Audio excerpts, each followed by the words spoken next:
People, Deluded, I'm back again. Good afternoon and a happy Sunday to you Arsenal fans out there. Well, just fans of football in general. I hope you're all doing well and safe. I hope you're all in good spirits. While I've said good afternoon, of course, good morning, good afternoon, good evening, depending on who you are, and of course, wherever you are in this world, people. And yeah, if you're in the UK, you've had what can only be described as a bit of a bipolar day in terms of the weather, but nonetheless we progress, people. It's a funny old land that I live in that it's been sunny and then it'd probably be hailstones. It's been peeing down with rain all in the space of like 15 minutes. Literally half of my road is sunny, half of it is cloudy, so you don't know whether to bring a puffer jacket and a hat out or just leave in your shorts. Really, it's quite weird in that regards, but nonetheless we keep going on. As usual, please make sure you're hitting the like button early doors, people. It's always appreciated, and I'm always appreciative of such people. Without you lot, this can't continue. Now we're gonna get on to Stan Kroenke and Daniel Ek in a minute, people, but I'm conscious of we've only been here for a minute and some of you are just pouring in, so let things rise a bit. We're at 19 likes so far. Keep it going. Clement has said rejected, which we knew was going to happen. It's going to be a long, drawn-out battle between these two billionaires. As fans, we have to continue the protest against Kroenke until he sells up. Clement, this could be the shortest live stream, my guy. You said it there, and I must admit, I'm going to get into it a bit more in a second, but we must have known that this is going to happen. There's going to be to and from, and there's going to be a lot of things. So like Omar is saying, it is disappointing news, but this has been the only person that's been connected with Arsenal, as much as I can say that, in the last 10 or more years now, that's happy with this football club is him. He's not going to give it up without a fight. We all know the fantastic position Kroenke is in terms of owning the football club. He's not going to give it up over a fight. Dare I say, we weren't going to see a sale anytime soon, but like Clement has said, it's about the fight. We need to keep going. Of course, like Omar said, it's disappointing news. I'd also say it's deflating, in my opinion. But we keep going. And, you know, my mum's always told me not to be jealous of people in life, never to be jealous. And that's something I like to hold in my heart. I've told you a lot before in my deluded thoughts that I'm jealous of people who are happy in life, generally happy and whatnot, and free. But I'm also jealous of Leicester City. You know, I know you've all seen, we all watched the game, you know, banter aside, for congratulations to Leicester, commiserations to Chelsea, but I'm sure you all saw it. You know, you're seeing the chairman involved, Kasper Schmeichel involved, you know, fans, chairman, playing staff, coaching staff, everybody at Leicester all singing from the same hymn sheet, and it's amazing. Stan Kroenke could never do that. He couldn't run around fans, you know. He couldn't run around the players. The players probably won't even call him. He probably doesn't even know the players that he technically pays and things like that. And I was jealous of that, man. I was jealous of that. Ollie, you know, to be fair, as an Arsenal fan, I've sat back a lot and seen other people win trophies, so I won't get a bit jealous over that. I'm jealous of someone who cares about the club, but shout out to you for always tuning in. Get your laughs in. But back to this, you know, just being able to see that somebody cares, just being able to see what it means and things is quite frustrating. And Ian Wright was fully right in that we'll be jealous, people. Please make sure you're hitting the like button. Big up the 50-60 of you that are in here within the first 3 minutes. Again, we're going to get into it. Let's hit the 5-minute mark before we get into it. You know, I like to let you lot filter in, get settled, and the rest of it. I don't like to start talking about what we're talking about, because some of you it always happens, but people always coming like, what did I miss? What did this and that? And I feel bad letting you lot down. That's why I try to do the timestamps personally for you guys also as well. Just so if you can't watch it live, you can go in the comments or you can go in the description where I pull it as well and draw what you need to draw from that. Sometimes YouTube show you in the video the timestamp. Sometimes they don't. I don't know what's going on there, but it is what it is. I have also seen allegedly Willian is leaving. You know, I've got you covered. We're going to get over that. You know, whoever commented that, we're barely 5 minutes in yet. Let's cool off. We're here for like an hour or so. Please make sure you're hitting that like button. You know, what has one of my members said? I might miss this one because I need a good night's sleep. Big up DG and all the members. Like up the vid. Like the man said, hit the like button. Planet X, come on, man. You're in Australia. Go to sleep, bro. You're always here. You're always putting in work. You know, this will be here in the morning. Go and get your good night's sleep. You know, it's Monday. Got no clue what you're doing, but wishing you the best in it. Go out there and do that, man. You know, well... You know, you said I've changed my mind. I'm here for this one. My guy, I advocate sleep and well-being, but I appreciate that you're locked in, man. Once again, please go to sleep, but you're not going to listen to me, man. I hope everyone in the live chat is good. Also, big up yourself, Peter. Big up DG. Just got to say, I'm praying for peace right now. Love to anyone going through hard times. Right back at you, sending you peace and strength and whatnot, my dude, for anything you may or may not be going through. And obviously, everybody else in the comments, as well as extending their love. And I wish the same to them. But yeah, there's 81 of us locked in now. We're 5 minutes in. Let's get into what all of this is about, people. If I can find the actual tab to share it with you guys. In fact, I can. Let's go. Well, if I, my fat fingers could actually press the button. But as we see here, people, and I'm well aware that he's issued a statement as well. But just in terms of, in fact, might as well look at we'll look at the statement a bit because I haven't read it. But apparently Daniel Ek claims his 1.8 billion bid to buy Arsenal was rejected by owners and Stan Kroenke Sport and Entertainment. Apparently, long story short, Arsenal have denied the offer. He's hit back at inaccurate reports, as he said here, and he remains interested despite the reaction he's got. Now, we hear a lot of stuff. Kroenke wants to sell, which is obviously music to our ears. Kroenke will sell for 1.8 to just over 2 billion. What isn't music to our ears? Some people say it's not selling regardless. Some people say needs significantly more. Now, again, a lot's been made of Daniel Ek's personal finances and his ability to raise funds. He said he's got no problem. I don't think there's a need to talk about Sky Sports' article. So I think the best port of call would actually be Mr. Daniel Ek himself. I'm sure you all saw yesterday he tweeted. I've got alerts on for any time he tweets. Obviously, like an Arsenal fan, I'm hoping to wake up one day and he said there's progress. We're going to sign people. We're going to do this and that. But I don't live in the dream world. A statement from Daniel, as you lot can see in front of you, says, people, inaccurate reports emerged today saying I have not made a bid for Arsenal Football Club. First sentence, somebody's lying, Somebody might not be lying, but they might be telling a white lie. Again, filtering interest might not be the same as an official report. There's three sides to every story. There's Arsenal's, there's Daniel's, and there's actually what's happened. Obviously, at a time where we claim we lack transparency from the club, when we look at how they've acted with certain wage cuts, how they've dealt with, sticking up for players. El Nene today, being condemned for speaking about Palestine, free Palestine 100% of the time. And they did it with Ozil. Obviously, what we did with Gunnersaurus, we've had numerous times as a football club to talk about the values and what makes us proud to be a fan. And we've hid behind that. So I think that's very smart because, like I said, there's three sides to every story. Somebody's lying. Did a bid happen or not? Maybe Daniel's lying. Maybe Kroenke's lying. Like, again, Daniel, if I'm him, he might be gassing about a bid, but he knows we're all on his side versus people who have continuously lied. So it's smart. And obviously, when you're a business, not to say it's a coincidence, but I don't in life believe in coincidences. I don't believe businessmen and people that are making this sort of money and things, they do things by coincidence, because as like we saw earlier in the week or a couple hours before this came out, we heard, a bid's been rejected. Kroenke's not selling, a bid hasn't been put forth. He's come out with this. And as I said earlier, I'm happy that, Leicester's owner and all of them sort of things.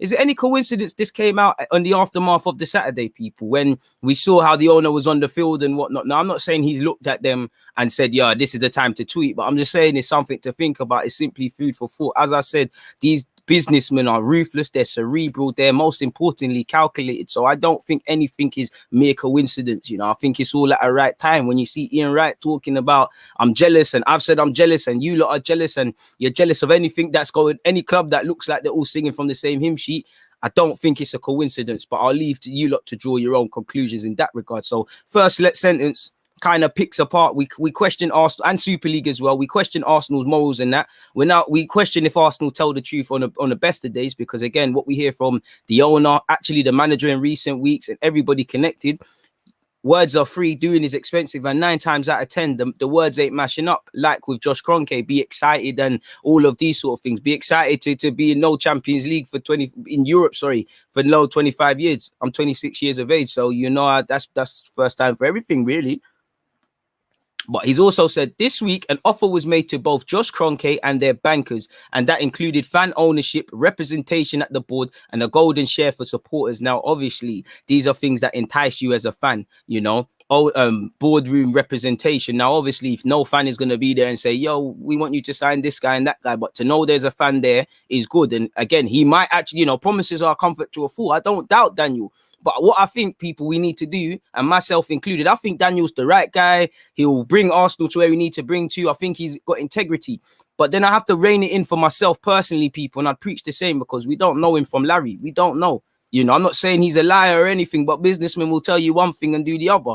Let's be real. I don't know his motives, but there is motives for buying Arsenal Football Club beyond clearly just returning to the club back to where it was going to be. I know he was a fan and stuff like that. We don't really know the consortium and people are going with. You know, in the case of the Super League, we didn't want to join the Super League because of the obvious, but it was more of staying with the devil we know than the devil we don't know.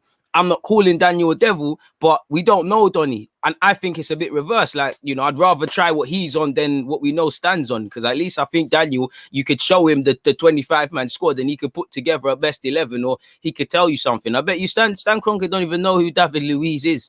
He probably don't. He probably think he's the Don that plays Gonosaurus or did. You know, I don't know, bro. He probably thinks Willian is Bob Marley and that. I don't think he has a clue what's going on. RIP Bob Marley as well. Serious legend. So again, this entices fans, fan ownership, representation at board level. That tells me we have a say.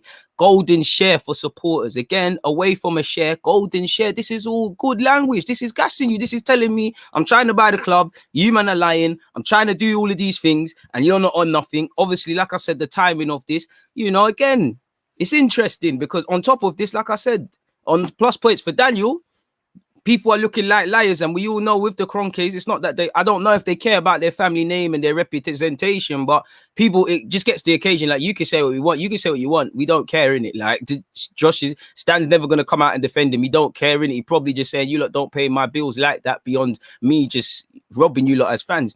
He also said, like he said, and a golden share for supporters, he said, they replied that they don't need the money. Fair play, we know they're rich. He said, I respect their decision, but remain interested and available should that situation ever change. So again, we know we're not even at the start of what's a long battle with trying to get Josh and Stan Kroenke and the KSC out of the football club. You know, what we're seeing with the protests and things, it's just the beginning. This is going to be a long, draining process, and I don't know when it's going to stop.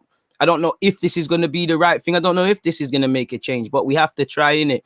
And especially we have to keep the same energy because of the period we're in. They know what they know us Arsenal fans. Not that I'm criticizing Arsenal fans, but they know the majority of us, you know, shirts start coming out, war chest rumors, new season optimism. It's not that people don't want Kroenke out. It's just, you know, you have to see what Arsenal's got to at this period for us to be maintained. Everyone will think of it, but some people say allow it. We need to keep up the action because we're hearing war chest every week. This guy is coming in, that guy's leaving. We're making, you know, you hear we're looking for scouts to restructure something we want to do. You know, we're hearing we've got plans. We're doing this, we're doing that. You know, there's significant investment from KSC. We all know the typical media outlets that Arsenal probably lean upon to share this propaganda. Also, remember again, season tickets. So again, they listen. They know Arsenal's optimism's on the floor. They want to gas you again. I like what Daniel said, but you know, we ain't got anywhere and we're not going to get anywhere soon, you know. So it's just simply the start. It really is just the start. But that's what he said, didn't it? And like we said, you know, there's three sides to every story. Is there an official offer on the table? Isn't there? You know, there could be little white lies. There could have been indirect offers, but is there any legal contract slapped at the desk to say this is my formal offer for Arsenal Football Club? I don't know. Wow, people, off topic. Spurs, Harry Kane and Dele Alli have both hit the post twice. This Wolves game's quite lit. I can't even lie. It's still 1-0 to Spurs. But enough about that sorry excuse of a football team who Leicester also showed them how to win trophies. Had to do it, Spurs fans. We ain't learned much, but like I said, it makes me have hope when I hear fan ownership, representation, golden share, and obviously all the other things. Again, saying these things are good, and I hope to get to a period in time where I see how and what you're trying to do, and obviously if the man follows through, but we'll have to see. Like I said, I don't know if that Daniel might buy the club and be worse than Stan. I'm not saying that's the case. I'm just saying I don't know Donny from nowhere. I'm not a finance man and things, but I am a very street smart individual. I know if I don't know someone, you know, I don't know the minute they could tell me one thing and do the other. And I'm not saying we need to take him out for a drink, not that we ever could, you know, but we've got to be wary of just because we're so excited and really want another owner doesn't mean we're just twerking for anyone that bids for this club, whether it's him, Dangote, Usmanov, whoever's been linked or to be linked, you know, linked in the past or to be linked. But at the same time, you know, anyone's better than Stan, in my opinion, regardless of what some people may or may not say, people. So let me know your opinions on that, people. Where do you lot stand in that debate or in that regards? It is what it is in that regards, folks. But yeah, removing that, folks, you know, quick message from the sponsors, and I'll be back here to see what you guys are saying.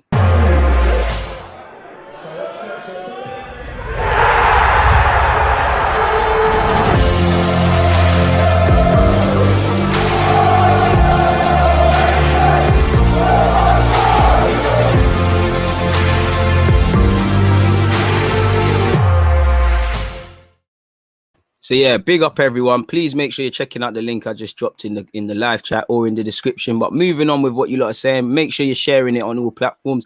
Deluded podcast episode dropping tomorrow, people. Spotify, Apple gang, you know what you need to do. I'm giving you guys the heads up.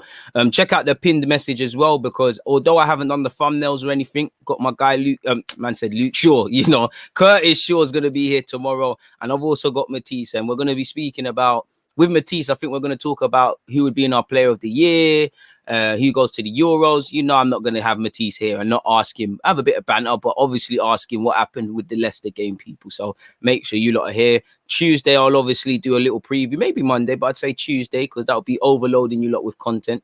Tuesday, we'll preview Arsenal versus Palace. Not that there's much to play for, but I watched Palace come back from, I can't remember if they scored first or not. But anyways, they won 3-2 against Aston Villa. It was quite a good game, people. But let me take in what you lot are saying, people. Bro, he probably does think Willian is Bob Marley. I'm telling you, man. You know, I'm telling you. Bro, do you really think Stan Kroenke knows things? You know, based on how he moves, I don't even know if he knows what his son looks like. I can't sit here and cap, man. You know, again, another example. I hope I said that in the first 15 minutes again. You know, El Nene, Ozil again. Time to stand up for them. You know what's already been said. Once again, free Palestine. But moving forward, you know, what are you lot saying, people? Clement has said, remember, 23rd of May is the protest for Kroenke versus Brighton. It's important that we as fans who wouldn't be at the stadium continue to hash in. I assume that means hashtags. Again, I'm a bit fresh in that regards. Kroenke out, sell Arsenal and not buy the new merch.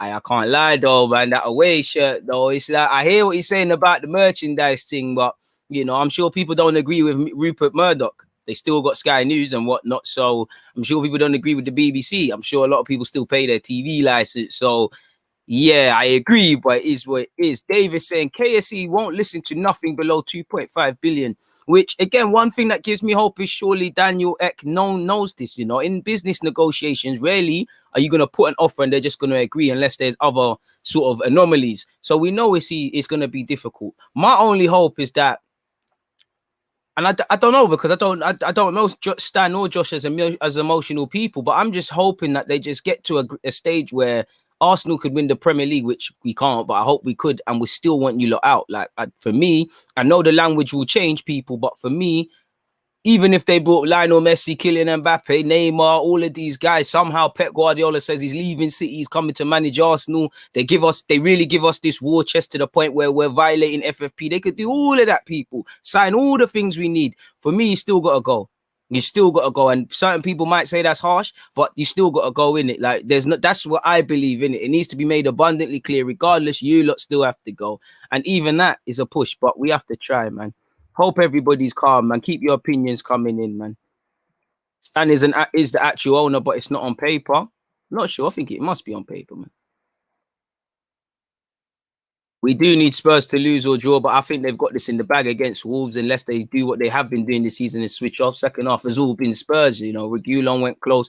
Dele Alli and Kane have hit the post, you know. Again, Southgate's there. I think Conor Cody's having quite a decent game. Gives him food for thought. I don't trust no one. Ek is saying most of the right things, but still, I hear it with my eyes. And that's it. We're never going to get an owner that's morally correct and we agree with everything. I'm sure somehow Chelsea fans could find something to not necessarily condone with Roman. But again, if I get the vibe you care about the football club, I wouldn't mind, man. I wouldn't mind. And I don't get that, man. I don't get that.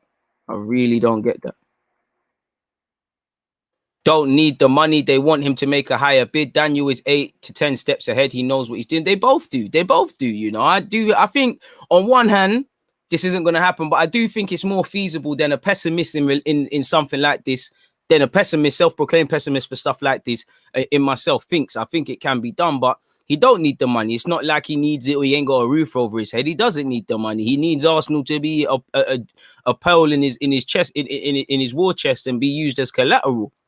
But everybody's got a price. We all know for Daniel to succeed, he has to make something that Kroenke can't refuse. And this man only understands coin. You know, he's had offers put in front of him allegedly before, whether they're official or not. So it's going to need to be something quote unquote out this world, probably more than Arsenal's worth. And we all know there's a lot of money to be made in football, but we also know football can be a loser's game, and Arsenal will be a losing game in the beginning. Obviously, Daniel, there's a lot of marketing, but imagine he bought the club today. We're at a loss because of what's happened.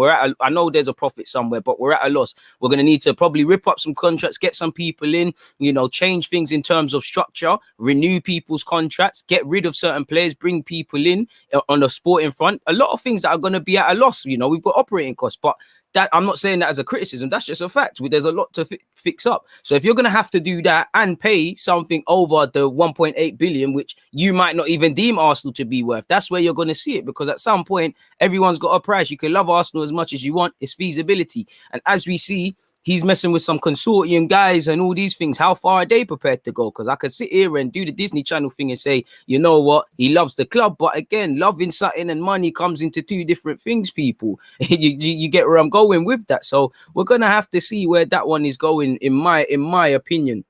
We're really going to have to see. But he knows, like you lot said, we're only probably at, like X has said, we're at probably step -1 of what's going to be about 50 steps. This might be a years long battle. You know, I might have a beard by that time, which I hope so, because, you know, I'm a babyface killer, but, you know, time to upgrade and that. But moving forward, man, you know, why can't we get oil money, bro? Oil money, Russian money, mad American money, Swedish money. I don't mind what it is, people. I really don't mind. Rui Patricio, apologies, people, but for my DG podcast, I have to remember that, man. Rui Patricio's had butterfingers all day. It's 2-0 to Spurs. This guy, they need a new keeper. He's been spilling it all day. Butterfingers all day. Terrible for the second. And this youth that they signed from Liverpool's getting ripped, boy. Reguilon is savaging him.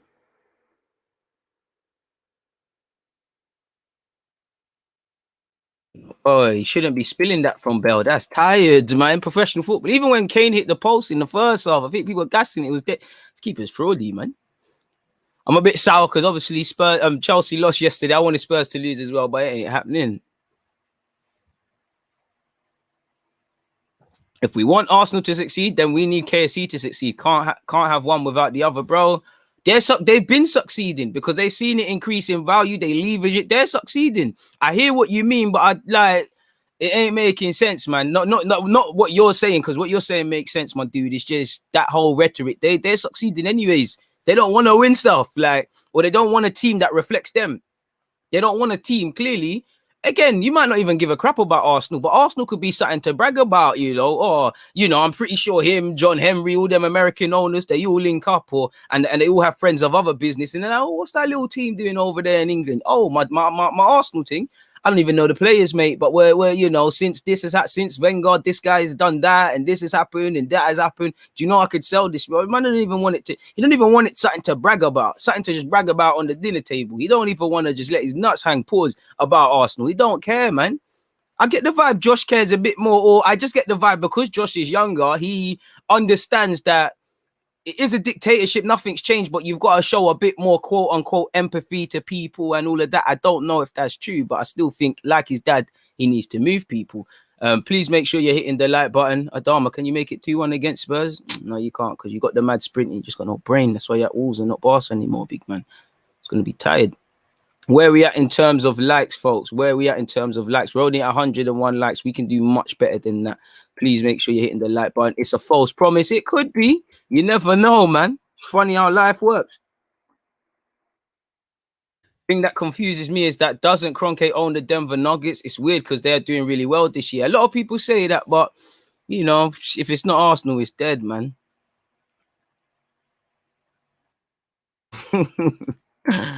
I hear that, man. I hear that. Interesting comments.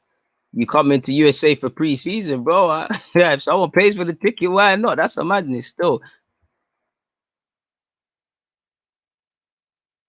I'm pretty sure that Kroenke is confident he can milk more money out in the long term. So do I. You're not alone in that thinking, my dude. You're really not alone. I think that's also the case, man.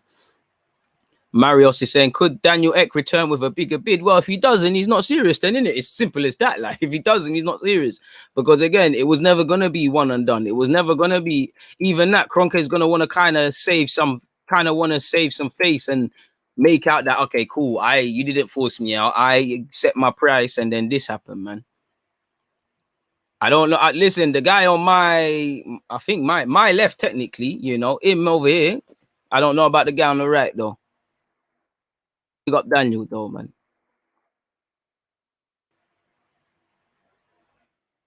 If we won 2 Premier Leagues in a row, would you still want him out? Yeah, you know, I'll give you your props because you would have played your indirect way, but you still got to go. Because it might sound like ungratefulness, but you're at 2 years to how long's he been here? What, 07? Whenever, you know, it's not acting up. And I might be behaving like a spoiled brat, but for me, made your bed, you know, I'd like to think that, you know, it could be once again Disney Channel and he's woke up one day and he's realized how badly he's treated fans and how he's gone wrong and he wants to go again. I believe that, but at the same time, allow it, man. Allow it. Absolutely allow it, man. I stop at the point, if only paying my TV license, IPTV, make sure I'm not lining up the case pockets. Hey, you never know who's watching, man. Don't hurt yourself, Cam. Big up yourself, my dude. Oh, man. Not gonna lie, I ain't trusting Eck. He don't even pay his artists. A lot of people say that he's people on Spotify are getting shagged. I don't know, man. Obviously, this is what I'm saying. You can't just look at everyone as a messiah, but I can't lie. I want everyone to get paid. Everyone's got to feed their kids, and I don't want to come across as a bit insensitive or selfish, but I can't lie. If not paying them, man, there means Arsenal going to sign some players, then I didn't see anything. I didn't hear anything. I don't know what's going on. I stick to football matters and that alone. But fantastic point, man. Please make sure you're hitting the like button, people. I feel Kroenke will get a new manager after Christmas to give him a longer excuse for him to stay. To be fair with you, just from a sporting point, if Arteta doesn't get a move on or show certain things, I think he's gone by Christmas, personally. I'm debating whether I should cancel my season ticket until the Kroenkes are out, but who knows how long that will be. Now, don't cancel your season ticket, man. Put it on freeze or something if you don't want to go, man. But you work damn hard and been on a waiting list full of that. Don't let them make you give it up, man. Shout out to Gooner Loop, and I appreciate everyone from QA and surrounding nations locked in. Jay, better late than never. Appreciate all the members each and every time.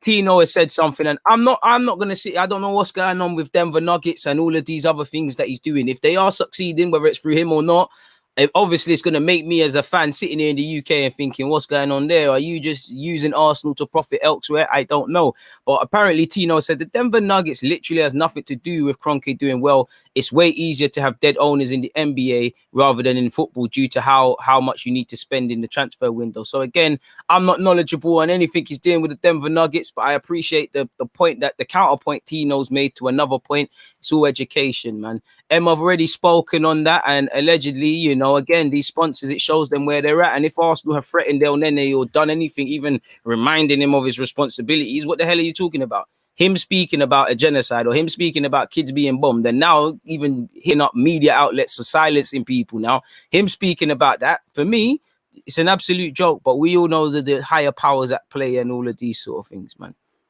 Brian, I have no clue, but Brian has said people need to stop comparing American sports model to the Euro game. It's vastly different to how players are acquired.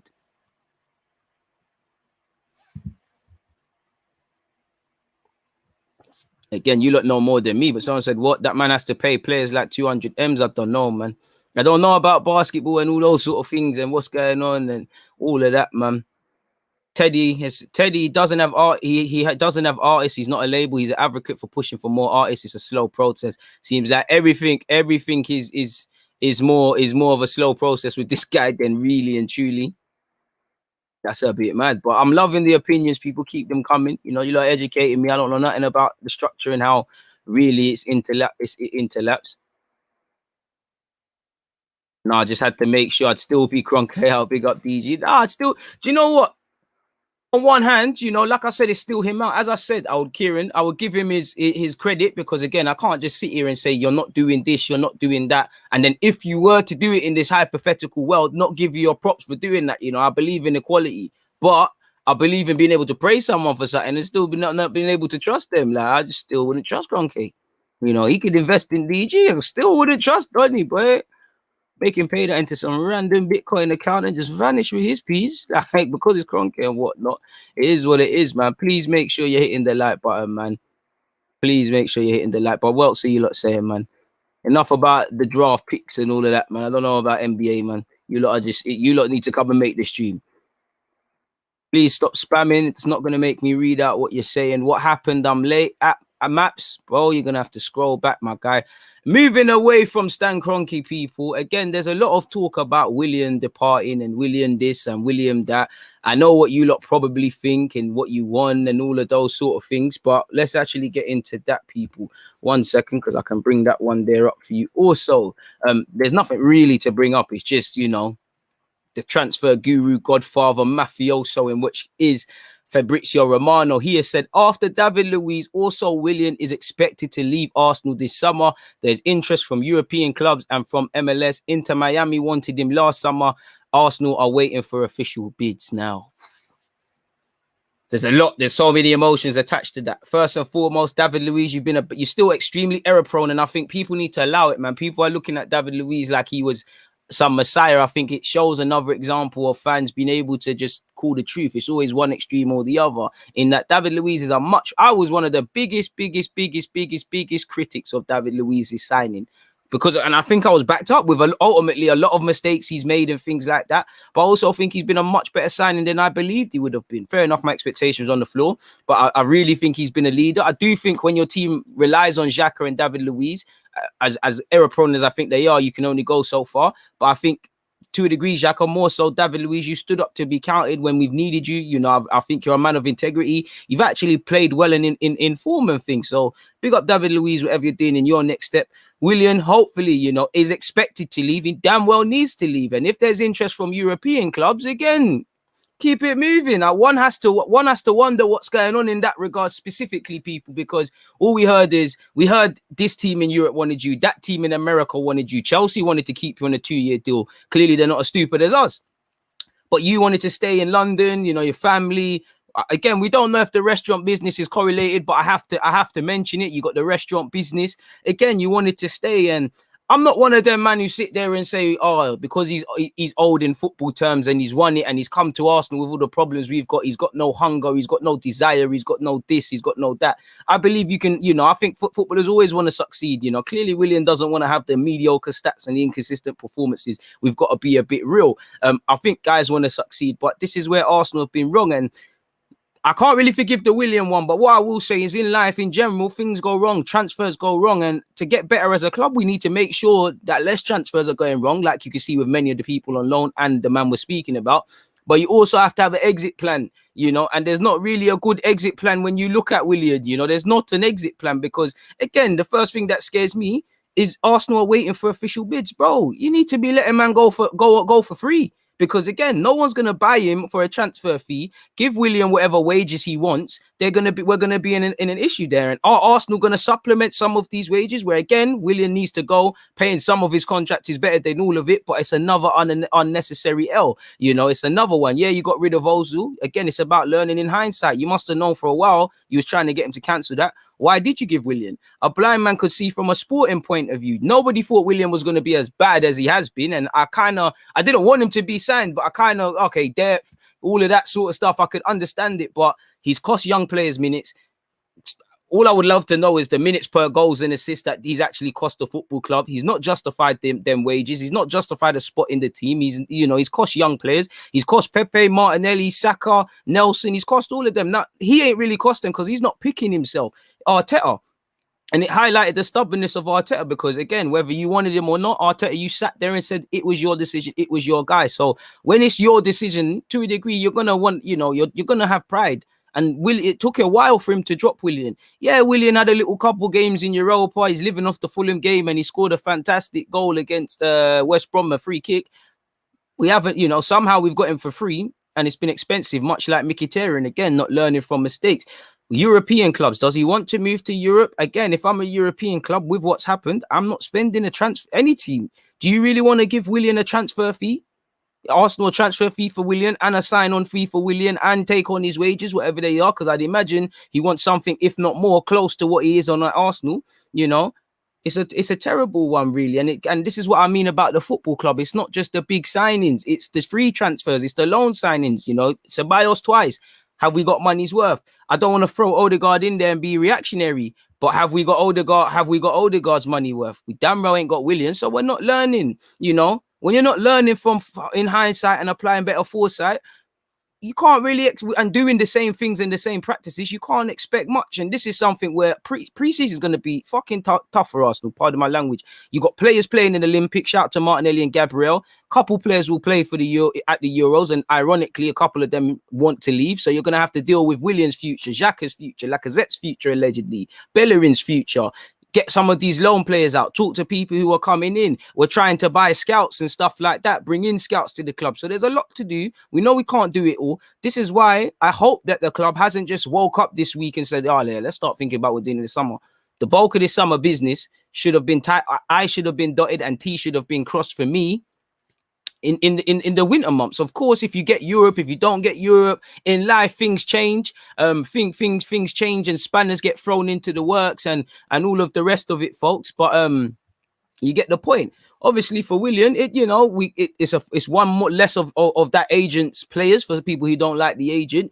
But again, it makes me wonder: are Arsenal going to bring in a winger? Because you would argue, you know, as an Arsenal fan, I've always got time for a winger and a next man and things like that. Are we going to promote someone, or is Nelson going to get more minutes, or are we just, you know? Because I think that should be the case. But on one hand, are we just looking at saving wages? Because again, if you save some wages on Willian and you're letting Louise go and you clear up a couple, that might justify what we're allegedly told, whether you agree or not, in that Lacazette's being given what's reported as a 1-year extension, or the offer is that where, you know, that arguably you need to move Lacazette on as well. But you could kind of justify it. So once again, Willian's been a losing game, innit?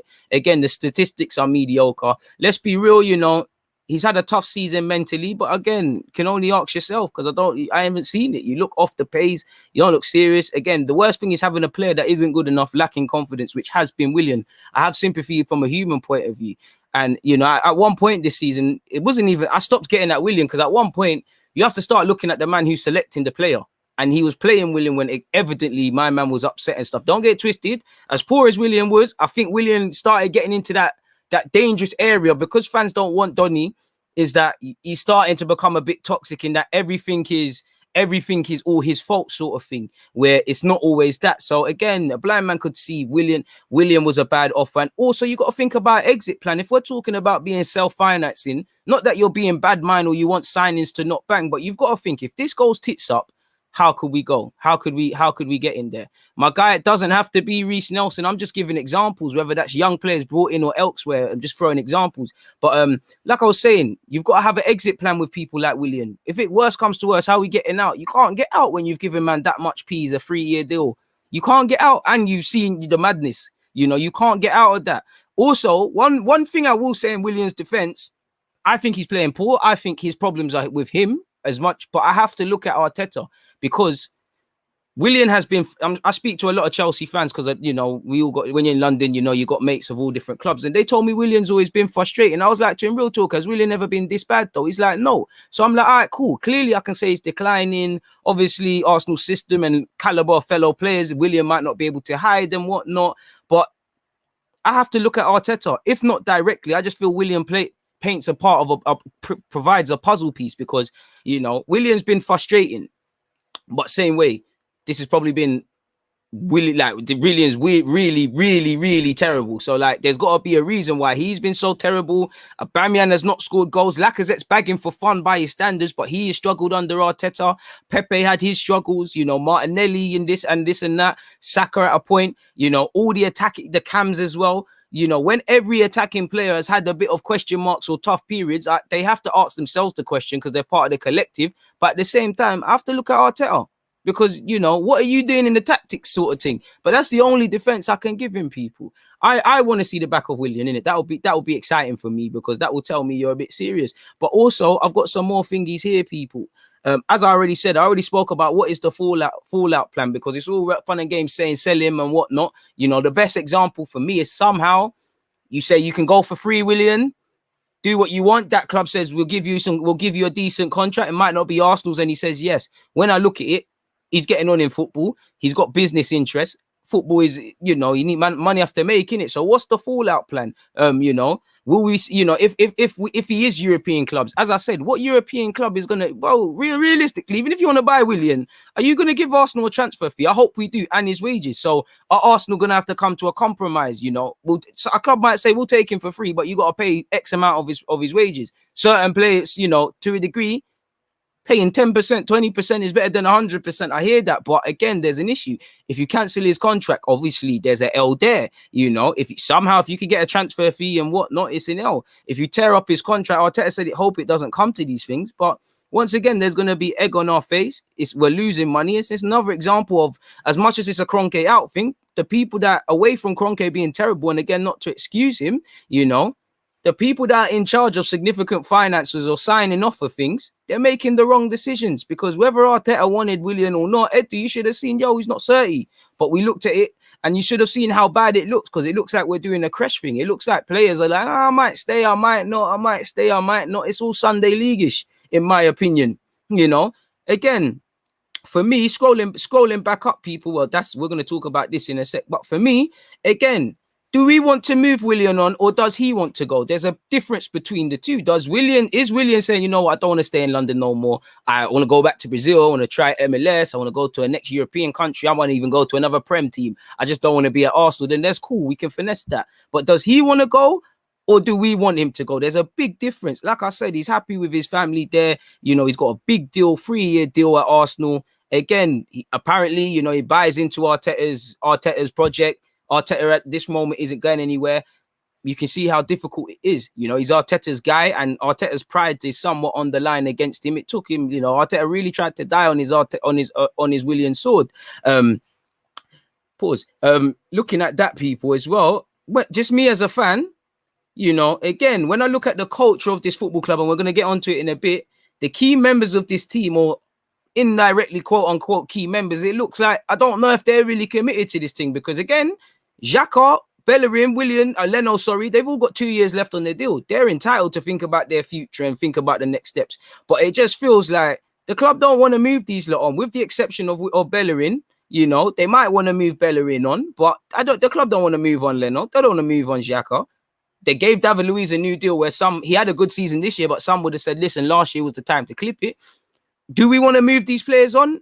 I throw Willian into that, or do they want to move on, which can tell you the problem or could tell you, you know, a benefit. It's another player who appears 50-50, people, and, you know, it's going to be ultimately a serious failure, provided it does happen. Of course that happens, and that's going to probably take up the bulk of the summer, innit? That'll probably be harder than actually recruiting players, people. So we'll have to see what happens. There's 230 of you locked in. Please make sure you're hitting that like button, people.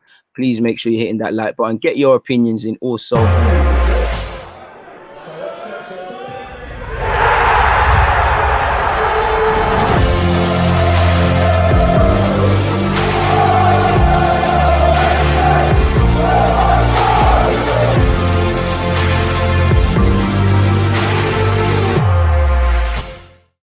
Links in the live chat, links also in the description. But moving away from that though, folks, that's actually for the DG podcast. That's some of my notes for tomorrow, so that's irrelevant. What are you lot saying in the comments, people? So we've spoken about Willian. We've obviously spoken about Daniel Ek. If you've missed any of this, timestamps will be out, but you're just going to have to scroll back. It is what it is. What are you lot saying, man? DG, of course, we'd have to take some loss or setback if we do try to move him on this summer, and it will make us look even more stupid as a club. But it's the situation we put ourselves in, and that's it. You know, this is what I mean, bro. Like, transfers go wrong. Just bite the bullet, hold the L, and think of an exit plan. Because for me, you've always got to have an exit plan. You know, you've always got to have an exit plan. Hard to convince a player to give 110 when you beg him to stay, which is true. I can't lie, I'm going to get onto it. But on one hand, I do think whether your future is clouded or not, I think people can remain professional. I do think if you want to leave, it's in your best interest to play well, to alert clubs. But I hear what you're saying. We're going to get onto that. That's kind of touching on what a next couple notes that I want to just bounce some thoughts off with you guys, man. It's mostly on the manager for me. What with Willian? Bringing him in, yeah. Willian being poor on the football field, appalling, man. I think Willian has to ask himself them questions there, man. You know, it's taking you till May to score. What do you think about signing Grealish? Aslan, there's nothing to think about, you know, because we can't afford him. But of course, I would love him. He's a lovely footballer. Likes always Like always, as you enter, helps Deluded. Harvey, shout out to you, man. Pardon me. Thoughts on Ainsley Maitland-Niles and quotes from Allardyce? I think I've got a tab on that, so we'll cover that. Don't worry. Dermot's getting his occasional pound coins for saying people, nonetheless. Luis can do 1-2. Yes, he's experienced and the cream of the rubbish we have, but we can do better than him. Agree, really. We are overpaying older players and underpaying the youngsters. Fair play. What's your opinion on buying a Bertrand type player as opposed to a younger player that can challenge Tierney and has possible sell-on value? But the experience thing is subjective to me. If you're a good player, then I hear the experience thing, but I don't know, man. I wouldn't mind. I'm not against Ryan Bertrand because we need experience. You know, maybe in the next couple of years, not that I can give a name, but someone might pop up from the academy. Scouts might strike lucky. I hear that. It's an experienced pair of hands. But for me, I'd rather a young guy like the Scottish lad Josh Dogue or Lee Buchanan from Derby. Obviously, they'd show their inexperience, but there's resale value there, and I just think it would look better to the fans because you tell us young players and this and that, but you don't sign the right experienced ones, and you sign people who, again, I believe Ryan Bertrand would want to play well, but he's been there, done it. The man's won the Champions League. He's played for his club. Apparently, while he's been playing for Southampton, he's lived in London. So to play devil's advocate. Been living in London, so to play devil's advocate, back in familiar surroundings, is this the motivation? You see what I'm saying, man?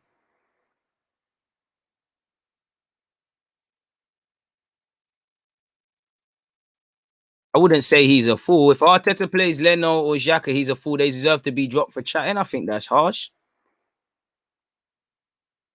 Fair play.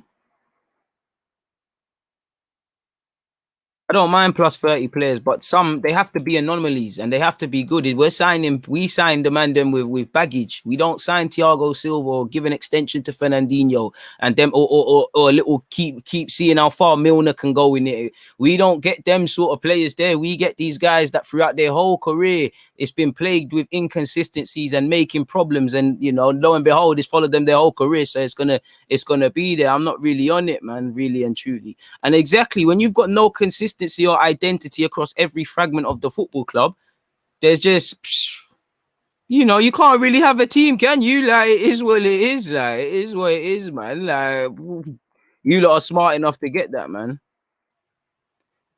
The clear is all good, but we need to balance it with signings too. I expect Arteta to panic buy when he realizes he can't replace the players leaving.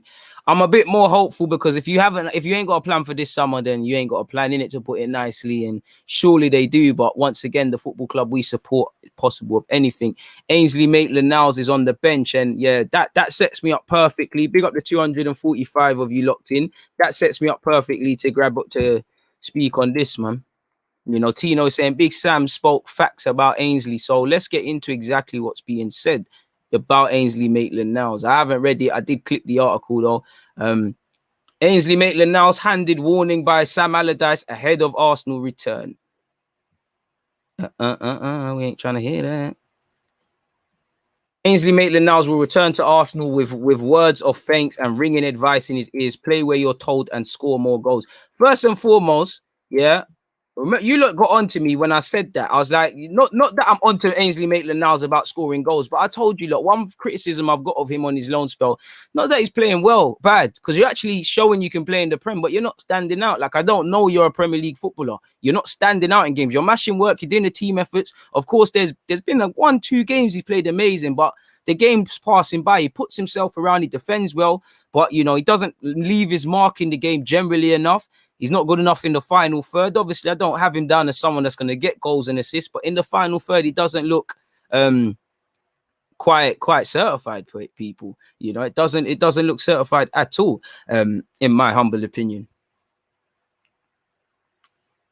But that's, you know, on one hand, Ainsley Maitland-Niles is allowed, if he genuinely believes he's a midfielder and he's happy to probably, I don't want to say step down a level, but step down a level, then he's entitled to do that if he believes that's what he's about, people. But at the same time, play where you're told and have a future, really, because you wouldn't be playing for England if you did not play at fullback. But Sam Allardyce has paid tribute to the 23-year-old who came to help out the baggies during their hour of need. And one thing I rate about him is his mentality. You've all seen or heard about how he was doing team meetings and stuff. I like Ainsley. You know, if you just admit that you're a fullback and, you know, you do one of them, you play fullback for Arteta, you make sure you gas him and then you say, boss, let me get a little run out in midfield, though. Let me get a little 10 minutes there. You know, if you're if you're starting, bring on a right back, let me go in there. You know, try to do a little thing, man. You know, understand if he doesn't want to be a jack of all trades, master of none, because Milner's had a great career, you know, from the trophies he's won and everything. But I think that's gone against Milner as well. You know, he's played everywhere. Milner went Liverpool to play midfield because it weren't happening too many times at City, and he's been used everywhere. So I do think he's right. You know, I do think he's right. And I do think Ainsley needs to realize, you know, if you go to these Leicesters, Southamptons, Wolves, bro, yeah, they're all going to, you might get a goal in midfield, but you're going to end up at fullback, in my humble opinion. Allardyce said, Ainsley has given us everything he has got. He came to fight. You have to admire that. He knew my idea was to play him where he wanted to play and where he's always wanted to play, in midfield. And my words to Ainsley were this: you play in midfield as long as you continue to play well. It's up to you whether you hold on to that shirt. And to be fair with you, that's all I think Ainsley wanted. I think he wanted, to be fair to him, I think he wanted to go somewhere. He would genuinely get a midfield option. And that's all that's the fairest thing a manager can say to you. Like, a manager doesn't get any fairer than that. Play well, you keep your shirt, you play where you want. F about, you're out the team. And I hear some of you in the comments are saying that he's been dropped from the lineup against Liverpool. I don't know why, but yeah, man, he said that, and he said there's just one thing missing, and it's something he just needs to work on. It's the same with Conor Gallagher. They need to score more goals. They need to chip in. They're up and down players. They can get box to box. They can get on the edge of the box. In the box, they get chances. But if they do, they need to improve their finishing. And I've said that. How many times have I sat here and I said in the final third, Ainsley Maitland-Niles has been terrible, you know? That's it. I've said it. You know, he puts himself around, but the quality's not there, and whatnot, people, in terms of that. He said, overall, Ainsley has done the job we've asked him to. He's played everywhere we've asked him. He's played everywhere he's wanted to. He's made a big contribution. But there's just one thing missing: those goals that we ultimately need. And to be fair, you know, maybe that a bit of that is more highlighted because West Brom, you look around, you can't see too many goal scorers. But he said it wasn't just about your front three, but you need 2 or 3 from your midfielders.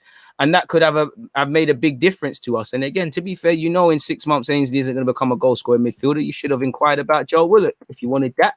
You know, he said, and then he went on to say, and Allardyce said that if he wants to nail down a regular spot in Mikel Arteta's side, then he may have to be flexible in his approach, which is why I think with his new agent that came in a year or so ago, he'll be moving. He said, Arsenal have got many talented players. To be fair, I do think some players have been poor and he's just not been given an opportunity, and the manager just doesn't rate him in there, which is cool. He can go elsewhere to play midfield, but I would like him to accept these right back. Personally, I'd rather, as I love Ainsley Maitland-Niles, he's a Highland boy, but, you know, we've got too many love dramas now. Cool, it is what it is. Summer, move man on. I want him to nail it down. I'd love it in an imaginary world. He plays in midfield and does a madness, or plays right back, but let's just move him on, get that money, reinvest that into other things, because, you know, we've got too many of these love drama things going on collectively. And he said, I can see why it's been difficult for him. It's very competitive there. That's why he's been played more often as a fullback. If I was him, I'd play wherever the manager picked me, and I'd never turn it down, because if you're able to play in a number of positions, then you're going to get more games than if you had one position and one position only. Perhaps you don't want to be tagged as a utility player, but sometimes those players are played more often than those who are stubborn and say, I want to play in that position and nowhere else. So, yeah, there's no rights or wrongs, but that's that, people, isn't it, really, in relation to Ainsley Maitland-Niles. Once again, make sure you're hitting that like button, folks. So, yeah, man, we're doing madness. That is nothing to do with the timestamps.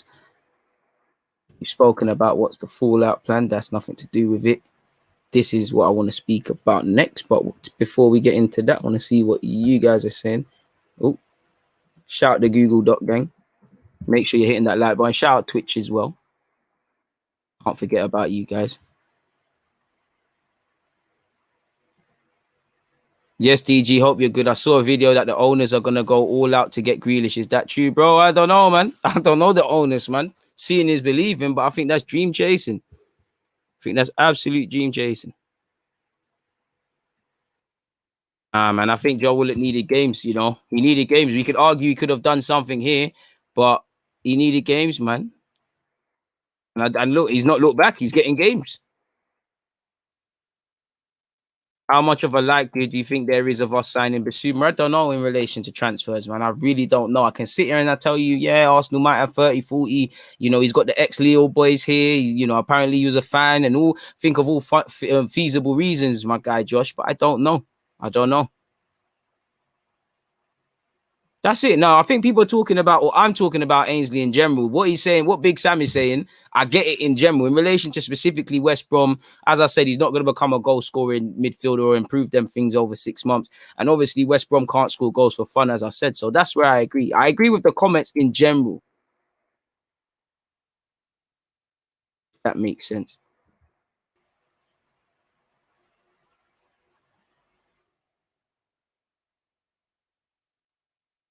Shout out to you. You know, happy birthday to you if it is your birthday. I'd love to see Torreira / Guendouzi and Pai. I'd rather Guendouzi back than Torreira. Tired of hearing that man's name. Just leave, bro.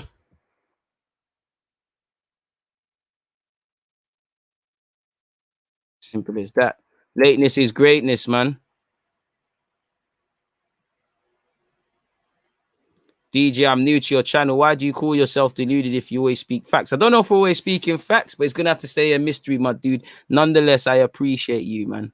I really appreciate you. Any word on Guendouzi? Well, his season's ended via injury. He's had the season he's had. He looks like he's got a year left, beginning of the end. And as much as I want Guendouzi to stay, I'm tired of the love dramas, man. I'm tired of this Willie won't he sort of stuff. So Guendouzi, Torreira, Joe Willock's the only one I really want to see. I think all options should be on the table in relation to them. I'd love Guendouzi back on ability. I'd love Torreira, but I think all options in relation to selling Joe, going out on loan again or coming back should be open. I love Ainsley Maitland-Niles, but again, love drama. We keep doing this every year. Let's divorce. You go do your midfield thing if that's what you want to do, and it's become clear it's not happening here. You move on. Guendouzi, again, it is what it is. I want you to stay, but it is what it is. Torreira, pack drive you myself, and all the rest of it. Let's just done it off now, man, and start again and make tough decisions. If selling these guys can put significant money in pockets or their sales can raise funds that can be put into a kitty, find a proper midfielder to simply plug the gaps that need to be plugged in this team. I'm all for it, man. Fully all for it. We have to. These things might be the wrong decisions, but it is what it is, man. Being wrong. DG, what do you think about Nketiah's future at Arsenal? It's probably the beginning of the end. He's one that I wouldn't be against loaning out, signing a new deal and just loaning them out for a couple of years just so we can make a couple more bob. But you'd imagine Balogun's future decided. You're hearing talks on Lacazette. You've still got Aubameyang. We want Martinelli to get a look in. We're linked with strikers, and I think Arteta will buy one. I think the days are numbered for Eddie, and I think it's best for him to move on. Let's just get a respectable sum, put a sell-on clause. We keep it moving, and once again, you add that transfer into the transfer kitty, and we keep it moving, people. It is what it is, man.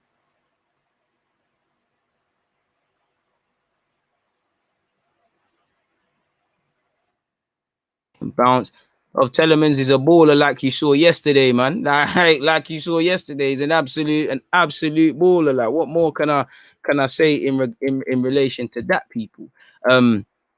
Carrying on though, please make sure you're hitting the like button. Let's go through what I wanted to go through. As we said, we spoke about Willian already. We already spoke about those brief notes. Let's remove that. Now, people, for me, ultimately, we've had a terrible season because our season's been terrible. Individually, collectively, everybody needs to look around and say, I haven't done enough, because it's true. Some players have pulled their weight more than others, but not a damn person here has had a season to remember or any positives. Of course, Saka's been good. Of course, Smith Rowe's been a shining light. Of course, there's a couple little things, but nobody's had a good season. Collectively, it's been terrible. The goals we set in August, which must have been Europa League final, trying to retain the FA Cup, seeing as far as you can go, why the League Cup isn't important, seeing as far as you can go in that, and of course, top four, or for me, minimum, being in with a fight. Being in with a fight of that top four, not being out of it mathematically since whenever we was, or not looking like we could do it. For me, the absolute minimum on top of all of that, the one savior would have been for Mikel Arteta and these players, show me some consistency. I've seen you can play top 6 games, you can defend in isolated moments, but the lack of clean sheets, the individual errors, the lack of clarity from the manager, the lack of consistency in selections. I don't know what a year on, I don't know what Arsenal's about. I can't really be shamed as to why we're here, or shocked as to why we're here. So we know there's obvious reasons as to why Arsenal is here as a football club, and we all know with Kroenke and people that have been involved and haven't been involved, the numerous bad practices that have been at the club. So again, we know exactly why. There's not one singular reason as to why Arsenal's form is terrible. Arsenal have been doing this. It's a cocktail. Moving away from that as well. Another reason for me, and I've kind of touched on this before, you come in as a manager. Of course, you can't. We need to change a lot, but we weren't going to change a lot, right? And clearly, Arteta very early on, rather than lean on the teenies and things, he started, something's gone wrong in the Aubameyang relationship, but he stayed with the players. I don't really want to use Aubameyang, but the people that you hear are big members in the dressing room, the Xhakas, the Luizes, the Bellerins, the Lenos, regardless of what you have to say about them people. Now, going back to August, when obviously, as you see here, Ozil, Mustafi, who he tried to give a new deal to, Kolasinac and Socrates. Socrates, he was just marginalized. You weren't good enough, but you was just marginalized and you trained with integrity. My problem being, when you've got these lot and you've got people who have 2 years left on their deals, I'm not saying Lacazette because I don't think he's part of this, but just to humor you guys, Lacazette, El Nene, these four, as you can see with Leno, Xhaka, Luiz, Bellerin, when you've got these key members in your squad and it's not that they're not, like I said, I do think on one hand, you can have all these variables considered and still be committed to a project and be professional. But when you've got these guys that indirectly in the back of their heads, they're considering their futures. 1 minute they're staying, 1 minute they're not. How collectively are they to your project, committed to your project and to changing the way you're thinking before they revert back to type? I'm not trying to be cynical or claim any of these players are.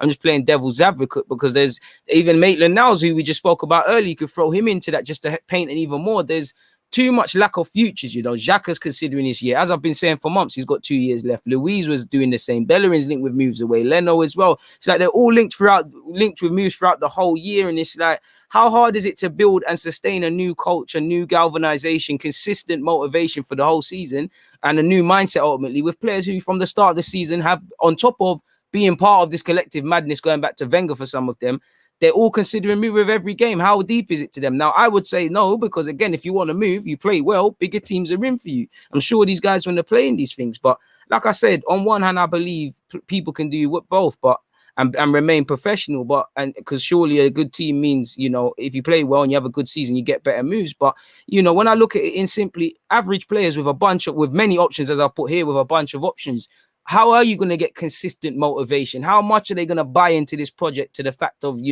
they want to be successful as much as they want to breathe? I don't know, people. That's just something always in the back of my head when you've got these players. And I'm not saying it's just one of these players or any. I'm just trying to paint a picture. It's like, no one really screams longevity here beyond the obvious, and I can't really see it, sort of thing. And I just feel ultimately that could be another reason for Arsenal's terrible season, because that's probably because I believe in self-motivation. Arteta shouldn't be every week, you need to do this so we can do that. You lot should be motivated. You lot wake up and get in at 9 a.m. or whatever. You lot know what you want to do. Because I believe if we did, we'd have more of a fight. Because in August, when you're sprinting and doing preseason and you hate it, or in winter when you'd be doing, or even December, Christmas time when you'd rather be with your family and your training, you remember that this is all for a better cause. I say better, you know what I mean? This is all for a bigger cause. This will all be worth it in the end. I see other teams like that. I don't see it with Arsenal. So how deep is it?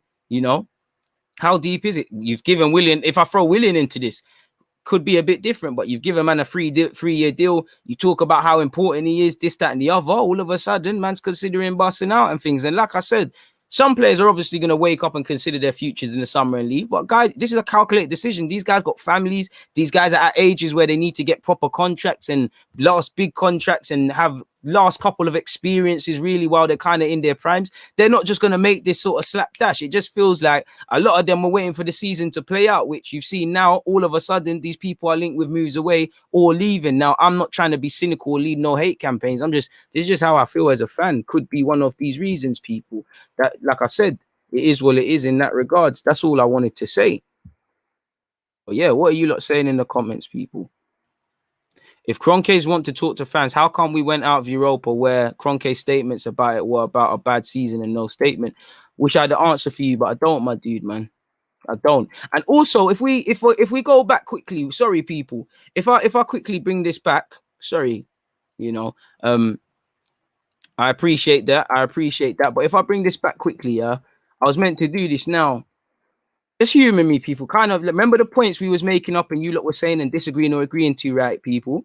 And you look at this squad, not your opinions on these players. How much confirmation over these futures do you get? Again, Leno might stay, he might not. Well, he's linked with moves, so face value as a fan. Renaissance probably still going to be here, but again, you could say uncertainty, because are you good enough to be a third choice? And again, I'm forcing his inclusion. Matt Ryan, I've got nothing bad to say about him, but I don't know if you're going to be here next season. I want you to be our number 2, but again, to paint this picture. Now let's go down into defense. We've spoke about Bellerin. I love the sight of Gabriel and Tierney because you lot are. So that's 2 so far out of 4 players. That's 2 now that I would say could be here for next year and beyond that. Look at these lot, man. Look at these lot. Again, holding squad player. He signed a new deal. It is what it is. Cedric, we heard you're adaptable. You're the most going forward. You know, you're the fullback in this team. That's the best in the final third, as Arteta said something along them lines. I've seen us go 3 at the back. Now, for me, if you go 3 at the back and you're playing wing backs, would you not? And there's more of an onus of getting forward and offering it. Would you not want your best fullback in the final third? Cedric has had some good moments, some bad moments. Personally, I just think whenever his last appearance was, I just think Arteta's just lost some sort of confidence. It could be something away from that. But again, you see, that's another one. Callum Chambers, we're told he's going to stay, and I think most people wouldn't mind him staying as a squad player. But again, it's contracted until 2022. So Chambers is a bit of a purgatory sort of guy. We could put a circle on him on sorts, people. But again, there's not confirmation over his future. So what at a push, there's confirmation over 3 guys' future so far. Everything I'm showing you, this as a fan.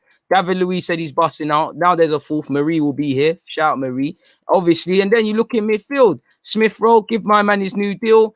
Boom. You know what party's on. Again, love to see Saka and the Haaland babies, but the less said, the better of Ceballos. I don't know if Odegaard's coming back on loan or permanent next year, whatever. El Nene's a good guy and big up to him. Free Palestine every time, but contracted until 2022. Probably going to be let to run down his deal because, again, if you let my man go, Xhaka wants to go, you might bring in a midfielder. You probably, Joel could stay or go. Maitland, I don't know what's happening. So El Nene probably will be allowed to run down his deal and leave on a free, or maybe even be handed a new one. But there's not confirmation. There's confirmation over 3 of those players, people. Again, Xhaka's got 2 years left and he's a key player. He could very much get an extension, but allegedly wants to keep it moving. Now, again, we've heard reports today that, Willian wants to keep it moving. Lacazette's future's in air. Bamyan's contracted. Pepe's contracted. Nketiah will probably keep it moving. Nelson probably should keep it moving if he's not going to get game time. There's confirmation over Martinelli. Saliba will be part of this thing. Kolasinac should be moved on. All options are open with Joe Willock. For me, I'd love to see him come back and fight, but does he want to do that? Because if we bring in the midfielder that we'd all like as a partner for Partey, obviously he'd get game time, but you're not going to be first choice. And maybe being at a team, your first choice would be something different. All options should be on the table. Stay in and being part of this team, leaving permanently, and selling Joe might mean getting in a certified partner for Partey. I know depth is an important thing, but we need to focus on an 11. So them harsh decisions there might raise something. I'm on him staying at the club, going on loan or leaving permanent. All options should be open for Joe. Maitland-Niles would love him to stay. He's Haaland. I'm a big fan, but again, we've got things to do as a football club. Someone that could be moved on. Less said about Torreira, the same. Guendouzi would love you to stay, but it's a myth. So again, people, let's start counting from bottom up. Saliba, that's 1. You've got a future. Martinelli, that's 2. That you've got a future. Pepe, 3. Pepe, 3. Struggling to count here. Aubameyang's here. It is what it is. That's 4. And he's the captain. Looking at midfield, Smith Rowe, 5. Partey, 6. Saka, 7. Defense, Marie, 8. Holding, 9. Gabriel, 10. 11 with Tierney. I'm purposely not involving the Callum Chambers one. So again, how much players is that? How much players is that, people? Out of a 25-man squad, and obviously players need to be moved on, but how can you really build something for the future and really build and change the thinking, and everyone thinks not just for this year, because how this year affects next year. Suddenly, the mistakes you've made in this year, for some of you who are under contract, it's going to affect you in 3 years' time. You do better things. If you place better in the league, you get more money. You win the Europa League, you get more money. You lot get bonuses. The club get bonuses. Better players come in. I'm sure some of you look around and say, you're not good, you're not good, you're not good. Let's be real. I'm not trying to be harsh, but we've all played football. So for me, that ultimately could be another, not excuse, but it has to be another factor for this season, people. So that's that in that regards, people. That is that.